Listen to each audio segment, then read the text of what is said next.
Os vikings que atacaram as costas da Grã-Bretanha e da França eram em sua maioria noruegueses ou dinamarqueses, mas aventureiros vikings da Suécia foram atraídos para o leste, para o Mar Báltico e além.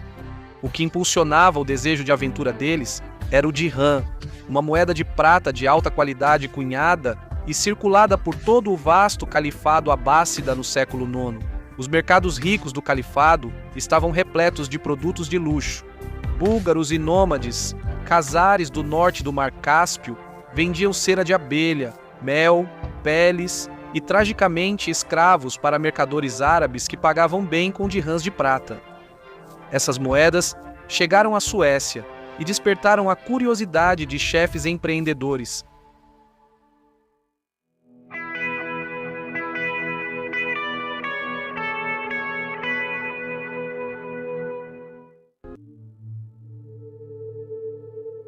Na ilha sueca de Gotland, vastos tesouros de prata repletos de dirhams árabes confirmavam a atividade dos vikings suecos negociando e saqueando no Báltico e na Rússia.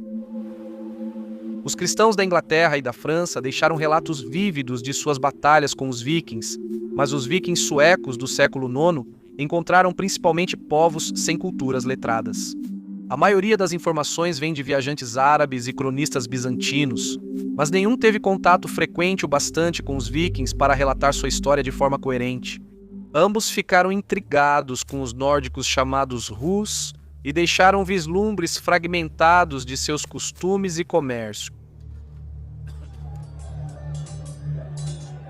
A saga Ynglinga de Snorri Sturluson descreve uma série de batalhas míticas entre os primeiros chefes suecos, nas quais o lado derrotado frequentemente fugia para uma vida de navegação. Esses reis do mar partiam com seus bandos de guerra rumo ao misterioso Oriente. Snorri até descreve a antiga terra natal dos suecos como existindo em algum lugar no Cáucaso. Uma lenda descreve um rei do mar sueco chamado Svegdir, que enfrentou o Báltico em uma busca para encontrar o lar dos deuses e o próprio Odin. Sua jornada durou 5 anos e acabou levando-o à terra dos turcos e à Suécia, a Grande, onde encontrou muitos parentes.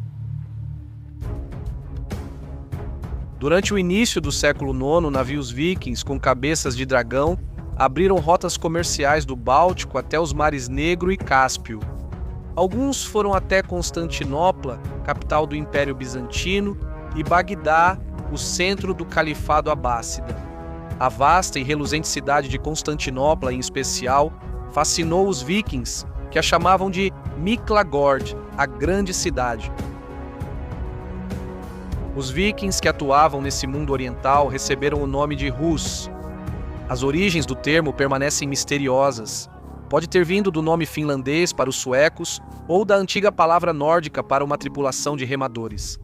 Também pode ter origem em um termo bizantino usado para descrever o cabelo loiro dos escandinavos. A rota comercial dos Rus seguia primeiro pelo Golfo da Finlândia, subia o rio Neva, passava pelas margens sul do Lago Ladoga e seguia pelo rio Volkhov. Ao longo desse rio, os Rus estabeleceram assentamentos permanentes em Staraia, Ladoga e mais ao sul, Novgorod. Novgorod significa Nova Gorod. Ela surgiu no extremo norte do Lago Ilhem. Aqui, arqueólogos encontraram colares com pingentes de martelos valorizados pelos devotos de Thor, amuletos com inscrições rúnicas e até mesmo uma pequena figura entalhada de uma valquíria. O cronista árabe Ibn Rusta visitou essa cidade e estimou sua população em milhares de pessoas. Eles não têm campos, registra Ibn Rusta, mas simplesmente vivem do que obtêm das terras dos eslavos. Quando nasce um filho, o pai vai até o bebê recém-nascido com uma espada na mão e a joga no chão. "Não vou deixar nenhuma propriedade para você", ele diz. "Você só terá o que conseguir para si mesmo com esta arma." Como seus primos ocidentais, os suecos eram conquistadores e comerciantes.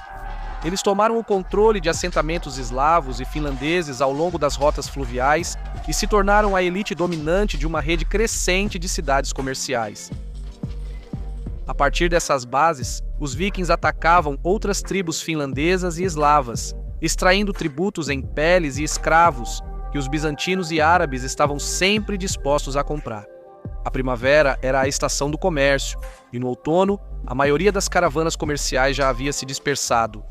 Mas, quando o solo congelava, os bandos de guerra se moviam mais facilmente por terra. O inverno era a estação dos saques. Nosso relato mais intrigante sobre os Rus vem da corte de Luís, o piedoso imperador dos francos e filho de Carlos Magno. Em 839, uma embaixada bizantina, enviada pelo imperador oriental Teófilo em Constantinopla, chegou à corte de Luís em Ingelheim. A missão dessa embaixada era confirmar um tratado de aliança entre os imperadores do Ocidente e do Oriente. Entre os diplomatas bizantinos havia um grupo de vikings russos que pediu a amizade de Luís. Eles traziam consigo uma carta do próprio Teófilo, que solicitava ao imperador franco que concedesse passagem segura aos russos por seus territórios. Enquanto viajavam de volta para sua terra natal no norte, os russos explicaram que, por esse desvio, poderiam evitar certas tribos hostis que encontraram durante a viagem de Constantinopla. O analista franco nos conta que esses russos eram de origem sueca. Luís não confiava neles. Os francos haviam se tornado desconfiados dos aventureiros nórdicos. Recentemente, os primos dinamarqueses dos russos haviam saqueado o porto franco de Dorestad. Ao responder ao imperador bizantino, Luís explicou que manteria os russos em sua corte para uma investigação. Se pudesse confirmar que eles não representavam perigo para suas terras, lhes daria a assistência desejada.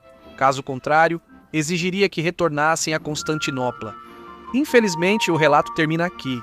Não temos ideia do que aconteceu com esses viajantes misteriosos na corte de Luís, o Piedoso.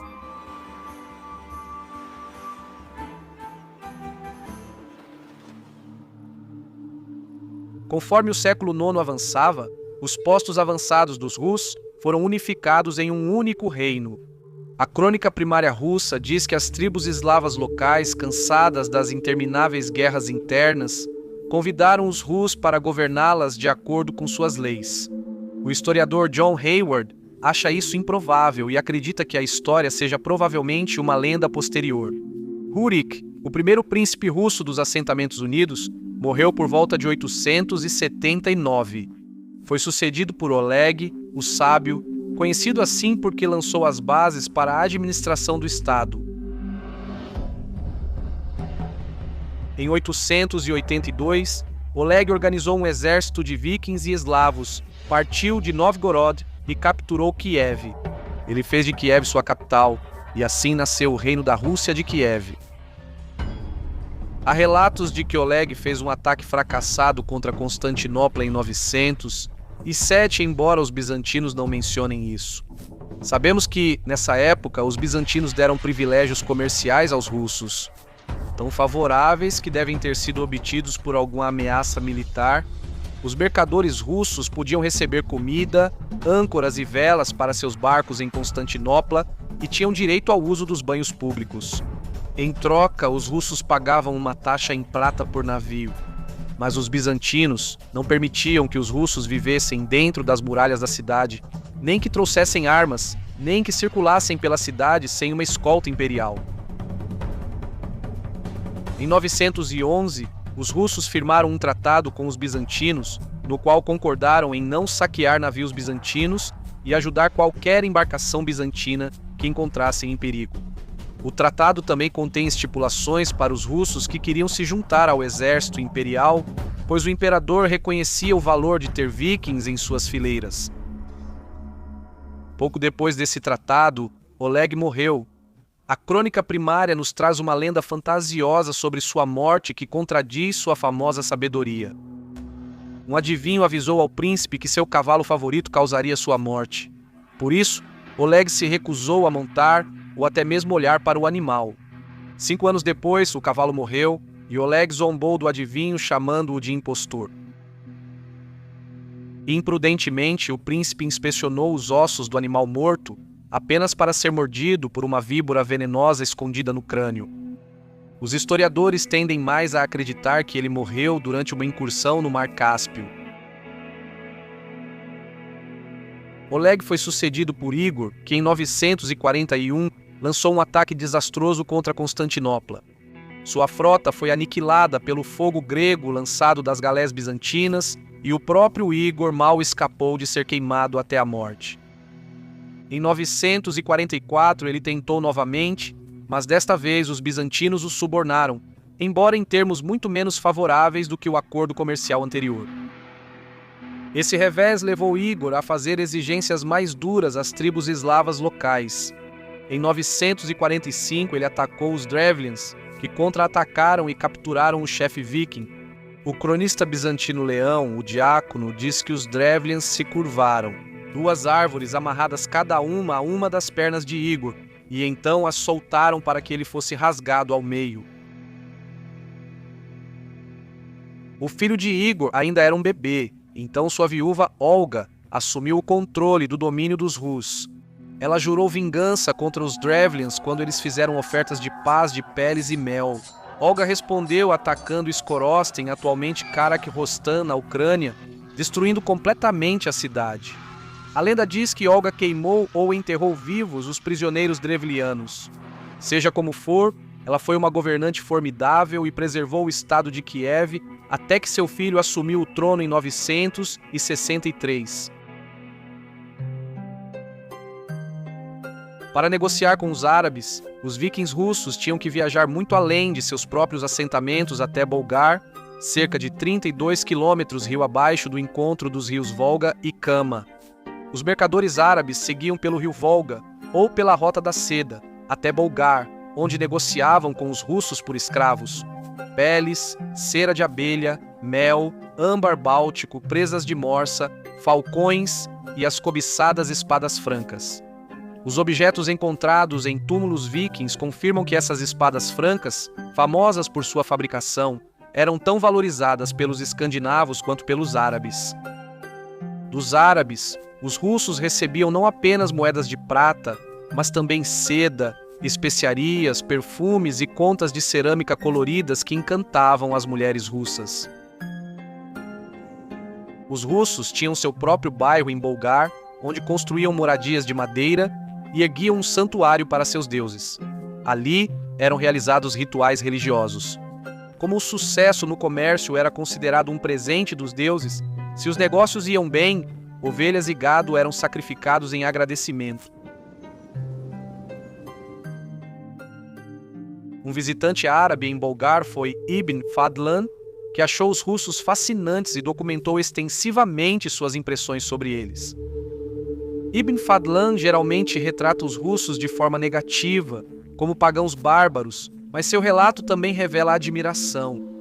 Os escritos medievais sobre o estrangeiro são notoriamente tendenciosos, e não temos relatos dos próprios russos para comparar. As impressões de Ibn Fadlan.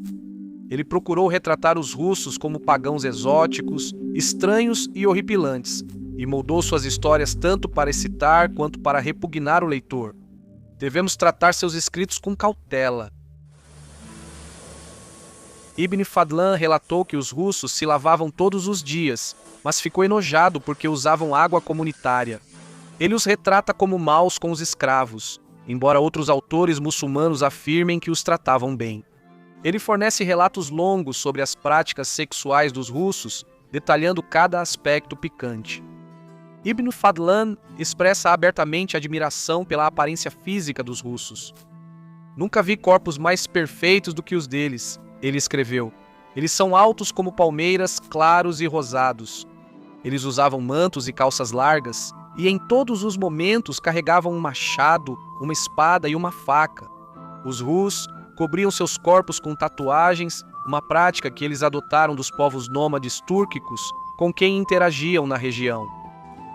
Ibn Fadlan também expressa admiração pela beleza das mulheres Rus, que se enfeitavam com joias de prata e ouro. Ele escreveu que assim que um viking tinha 10.000 dirhams, ele derretia as moedas para fazer um colar para sua esposa.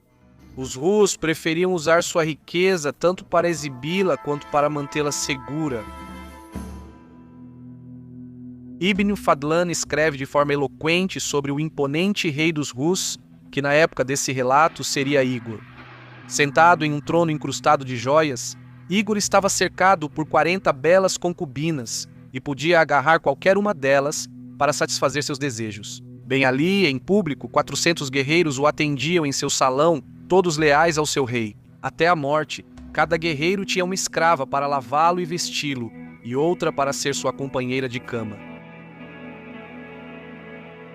O mais famoso de todos é o suposto relato de Ibn Fadlan como testemunha ocular de um funeral viking, no qual a escrava do chefe morto é ritualmente abusada e assassinada em um brutal sacrifício humano. Os estudiosos há muito debatem a precisão dessa descrição horrível. O sacrifício humano e a escravidão eram uma realidade no mundo viking, assim como em grande parte do mundo pré-moderno. Mas alguns historiadores sugerem que partes do relato refletem práticas mais comuns entre os povos de língua turca nas terras onde os eventos do relato acontecem. Será que os Rus poderiam ter adotado alguns dos costumes dos habitantes locais?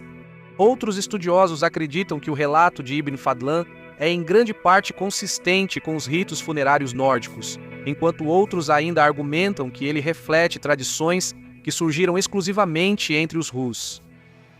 No fim das contas, nunca poderemos ter certeza de toda a verdade. Os sepultamentos em navios eram certamente uma característica comum da cultura escandinava pré-cristã no final do funeral. Como descrito por Ibn Fadlan, o parente masculino mais próximo do chefe caminha nu em direção ao navio, com uma tocha acesa na mão. Em seguida, ele incendeia o navio. Outros agora se aproximam, cada um colocando madeira e tochas em chamas. Logo o navio está em chamas. O chefe é enviado para o além. Ibn Fadlan registra como um dos Rus lhe disse que os árabes estavam errados em colocar seus entes queridos na terra, onde podem ser comidos por vermes. Nós os queimamos no fogo em um instante, para que entrem no paraíso imediatamente e sem demora. Esse uso do termo paraíso reflete a visão de mundo islâmica de Ibn Fadlan e deve ter diferido dos conceitos reais dos Rus sobre o outro mundo. Muçulmanos da época, em particular, associavam os Rus à veneração do fogo. Ibn Said, um viajante do século XIII, oferece uma explicação para sua ideia de que os povos do norte adoram o fogo. Nada parece mais importante para eles do que o fogo, ele escreve, pois o frio em suas terras é severo